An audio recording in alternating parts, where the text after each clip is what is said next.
মিছিল করতে।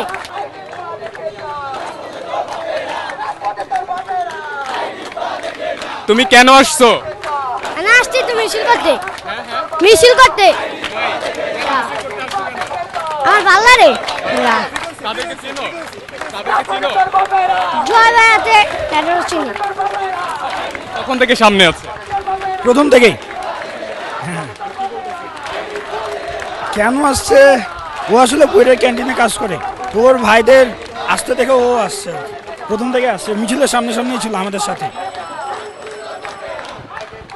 দর্শক যেমনটি বলছিল যে সামনে যে খুদে আন্দোলনকারীকে দেখা যাচ্ছে, উনি মূলত বুয়েটের যে ক্যান্টিন আছে সেই ক্যান্টিনেই থাকে, সেখানেই কাজ করে, এমনটি কিন্তু বুয়েটের শিক্ষার্থীরা জানাচ্ছিলেন। এবং আজকে যখন আন্দোলনকারীরা আবারও মাঠে নেমেছে তখন তাদের সাথে সাথে সেই ক্যান্টিন থেকে চলে এসেছে এবং এখন অবধি কিন্তু সে সামনের দিকেই রয়েছে।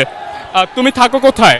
চরে কেটে নতুন ভাত খেতেই আমি বরাবর ওই তো মিছিল করতেইছি। এখানে আসছো, বড় ভাইরা আন্দোলন করতেছে, সেখানে তুমি একাত্মতা প্রকাশ করতেছো। হ্যাঁ হ্যাঁ। তোমার নাম কি? ইফাত। কতক্ষণ ধরে আছো এখানে? হ্যাঁ নাতি আই টেলিভিশনটা